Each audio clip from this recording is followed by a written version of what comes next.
ભરૂચમાં આદિવાસી મૃતકના મુદ્દે રિક્ષા એસોસિએશનના પ્રમુખે કરેલ વાણી વિલાસ સામે પોલીસ મથકે એટ્રોસિટીની રાવ નાખવામાં આવી છે।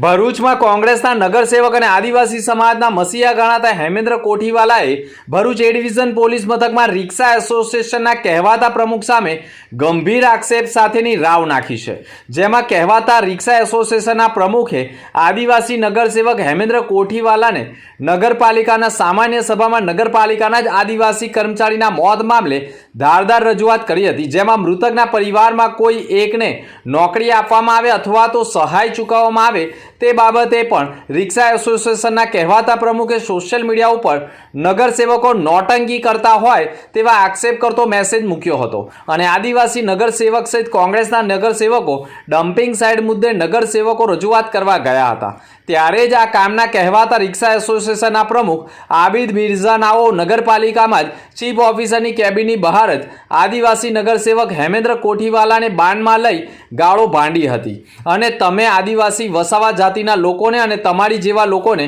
કોઈ વળતર બળતર મળે નહીં તેમ કહી ગંભીર પ્રકારે જાતિ વિશે હસીને ગાળો બોલી દીધી હતી, જેના કારણે સમગ્ર આદિવાસી સમાજ માટે પણ શરમજનક હોય, જેના કારણે આદિવાસી નગરસેવકે સમગ્ર મામલે રિક્ષા એસોસિએશનના પ્રમુખ સામે ભરૂચ એ ડિવિઝન પોલીસ મથકમાં એટ્રોસિટીની ફરિયાદ આપી હોવાના અહેવાલો સામે આવ્યા છે। જોકે રિક્ષા એસોસિએશનના પ્રમુખ સોશિયલ મીડિયા ઉપર અધિકારીઓ ઉપર પણ ગંભીર પ્રકારના આક્ષેપ કરતા વિડીયો બનાવી રહ્યા હોય, આ વિડીયો પણ અધિકારીઓ માટે શરમજનક હોય, જેના કારણે આબિદ મિર્ઝા કોણ, ક્યાંનો, રિક્ષા એસોસિએશનનો પ્રમુખ કેવી રીતે બન્યો તેવા સવાલો ઊભા કરી દીધા છે અને હાલ અધિકારીઓ ઉપર ગંભીર આક્ષેપના વિડીયો પણ વાયરલ થઈ રહ્યા છે।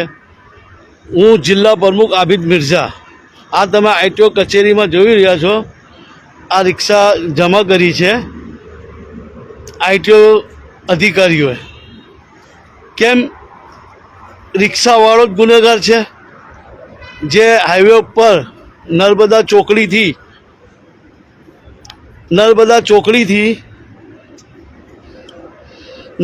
ચોકડીથી બાયપાસ સુધી અને દેહ સુધી ગેરકાયદેસર ઇકો ફરે છે, એના માટે ગુનો નથી। સિર્ફ રિક્ષા ચાલક ઉપર ગુનો લાગુ થાય છે, રિક્ષા ચાલકો જ છે। કેમ આ ઇકો ગાડીવાળા હપ્તો આપે છે એટલા માટે એમના પર રેમદિલી છે। મારે આઈટીઓ સાહેબને જણાવવાનું છે કે ખાલી રિક્ષા કેમ, આ તમે જોઈ રહ્યા છો આઈટીઓ કચેરીના અંદર એક પણ ઇકો ગાડી જમા નથી, એક પણ, ખાલી રિક્ષા જમા છે। રિક્ષા જમા કરવાનું કારણ કેમ કે રિક્ષાવાળો જ ખાલી ગુનેગાર છે। તમને ઇકો ગાડી જે રોડ ઉપર ફરે છે બેફામ, એ ગુનેગાર નથી, એ પોલીસ ખાતાના હપ્તા આપે છે એટલા માટે એ ગાડીઓ બી ડિટર્ન થવી જોઈએ જે ગેરકાયદેસર ચાલે છે। મારે આઈટીઓ સાહેબને આ જ રજૂઆત છે કે તાત્કાલિક ધોરણમાં જે દેશ ઉપર ફરતી